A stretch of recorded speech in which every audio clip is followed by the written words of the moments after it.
سایمناز وایي د ژوند ملګری به غریب او شریف سړی غوره کوي. سلامونه نیکې هیلې په دې هیله چې ټول روغ او جوړ اوسئ. د ویډیو شروع کېدو څخه مخکې زموږ د یوټیوب چینل پښتو ټاپ ټي وي همدا اوس در سره سبسکرایب ورسره خوا کې د ګونګړي نشان ووهئ.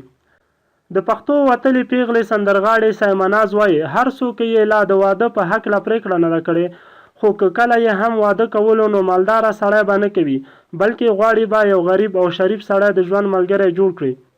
ویډیو در سره لایک او له نورو ملګرو سره مو شیر کړئ. د ښکلي غږ، لوړ قد، سور سپین رنګ لرونکې دغې وتلې هنرمندې سره په یو ځانګړې مرکه کې وویل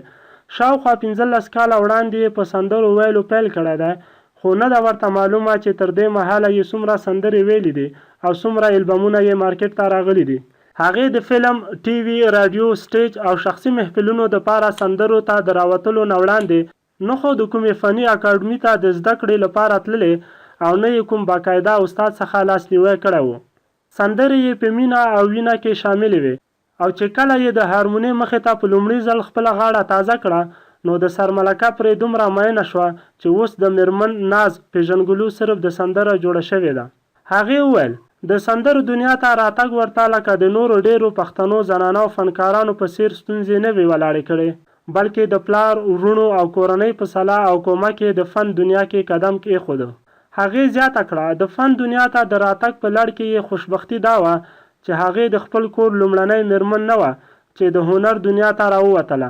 بلکې د دې څخه وړاندې د هغې د خاندان نه د کشور سلطان او شکیلا ناز په څیر لویې سندرغاړې هم د هنر دنیا کې ځلیدلې وې. نوموړې وایي چې د ماشومتوب ژوند یې په ډېر غریبۍ کې تیر شوی او څه خپلې غریبۍ او څه د سندرو شوق د فن دنیا ته راویستی ده. سبق یې نه دی ویلی، وایي ځکه چې سبق یې نه و خوښ. د هغې په وینا په ماشوموالي مې تش شرارتونه کړي دي، واړه به یې وهل او مور پلار به یې تشې ګیلې راوړلې، خو اوس هم ترې د ماشومتوب شرارتونه نه دي وتلي او کور کې د خپلو وروڼو او خویندو خپلو خپلوانو سره مستي او شرارتونه کوي، خو اوس د تعلیم ارمان کوي او وایي چې کاش مې سبق ویلی وی. په 6 خویندو او 3 وروڼو کې د سایمناز څخه 2 کشري خویندې هم واده شوي، خو هغې لا د مور او پلار د مرضۍ په وړاندې د واده په هکله د خپل زړه غوښتنې ته غوږ نه دی نیولی. د میرمن ناز څخه چې کله وپوښتل تر اوسه دې په چا زړه ورغلی یعنې مینه شوي یا مینه دې کړې که نه، هغې د دغې پوښتنې په اورېدو لږه راټوله شوه، د مخ تاثیرات یې بدل شول، خو بیا یې د خندا په ډکه خوله لنډ ځواب دا و چې دا خبرې چاته نه کوم. سایمناز هم د مینې پوښتنې ته هر څوک لکه د نورو پښتنو زنانو فنکارانو دا روایتي ځواب ویلو چې د خپل مور او پلار او وروڼو خویندو سره مینه کوي، خو د ټوکې په انداز یې ورسره د خپلې خبرې په پای کې دا هم ورغبرګه کړه او که د بل چا سره څوک مینه کوي نو هغه خو د مور او پلار نه پټه وي که نه. وایي واده به کوي خو د مور او پلار په خوښه، خو خپله خوښه یې دا ده چې د مالداره سړي ناوې جوړېدو ته بیخي غاړه نه ږدي، بلکې غریب او شریف سړی به ګوري. خو چې پوښتنه ترې وشوه که سبا دې د کور مخې ته د غریبانو او شریفانو کتارونه ولګېدل نو په پړک پړک یې وخندل او ویل نه مور او پلار مې د خپلې کورنۍ نه بغیر بل چا لا نه ورکوي. هغې واضحه کړه چې د واده نه پس نورې سندل ویل نه غواړي ځکه چې ډېره ستړې شوې نور به د کور ژوند کوي. سایمناز زیاته کړه د شاعرۍ په ټولو اصنافو کې غزل په ډېر شوق سره وایي او داسې شاعري یې خوښه وي چې هغې کې د خپلې معاشرې عکاسي شوې وي، د دردمند ولس د زړه آواز پکې رانغښتل شوی وي. وایي دغسې شاعري ځکه خوښوي چې خپله یې ډېرې د بېوزلۍ ورځې لیدلې دي او د درد په هره مصره کې خپل درد محسوسوي. هغه وایي د ژوند د ټولو نه بده خاطره یې خپلې غریبۍ ورځې دي او د خوشحالۍ لمحه یې هغه وه چې په پېښور کې یې خپل کور جوړ کړو او ورننوته.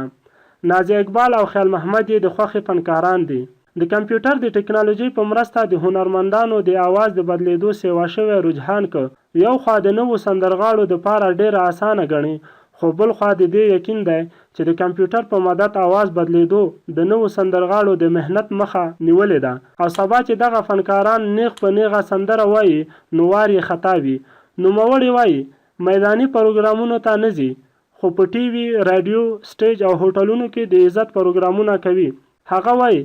د کور په کارونو کې یې مخکې ډېره دلچسپي نه لرله خو اوس یې ترې 2 خویندې واده شوي دي نو د کور زیاتره کارونه په خپله کوي.